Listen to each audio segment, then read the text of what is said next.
Okay, day 2 working on the little John Deere Sabre. Yesterday we got it running after sitting for approximately 6 months. Now today we're going to put its original 42-inch deck back on it. It currently has a 38-inch deck from a little bit smaller machine, but I'd like to put the 42 back on.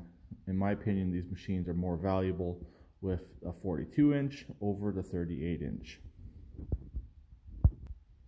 I mentioned in the previous video this deck had an idler issue. All it is the big one in the center there was loose.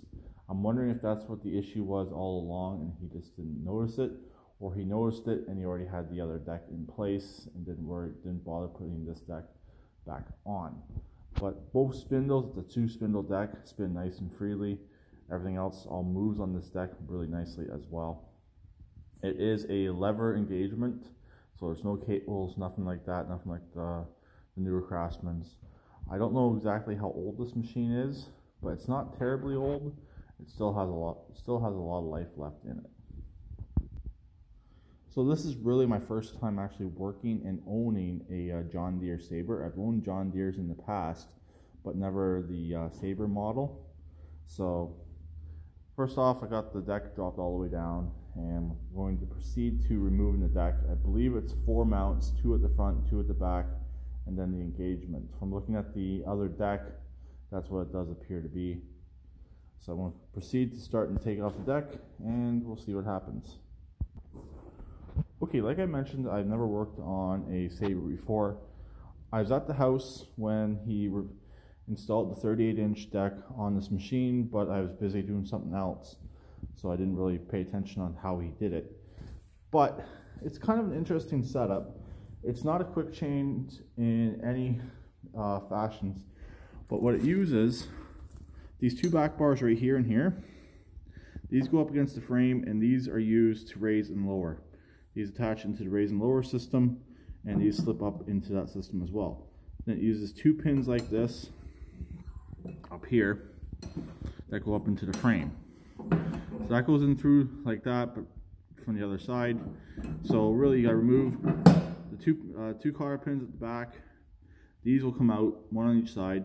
Then you have 2 cotter pins at the front holding the arms. So hopefully you can see what I'm pointing at. This is how it uses that part right there goes up into the frame. Then it uses the 2 pins at the front. Definitely an interesting way of doing it. I've never seen one done like this before. I'm used to the MTDs and the Craftsman's and how they mount their decks. But I guess every company has to be a little bit different.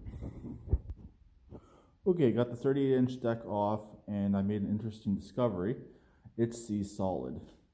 So both spindles are stuck, and it's not just because of brakes. I even got on the other side, tried to move it from the blade side. Nothing. So I'm still going to try to free up this deck and see if I can get anything for it. If not, it's going to go for scrap. So I'm kind of happy I did end up pulling the deck off, since the deck is stuck.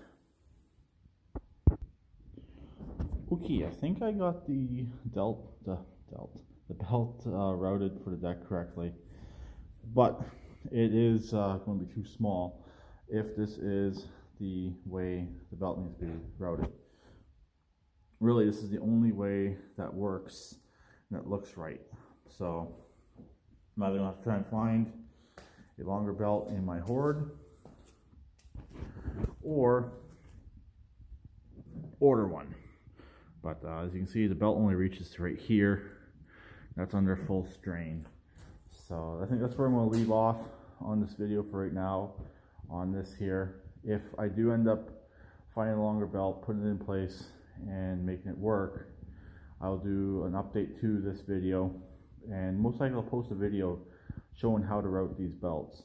I did look online briefly, and there's not really any information on how to route these belts. So there's where I'm at for right now for the Sabre deck belt. It's definitely easier to work on this with the deck off. To do this with the deck in place would definitely be a nightmare. So take your deck off, do it right, and get it done. So I'll talk to them later. Please keep writing like always, and please try and comment.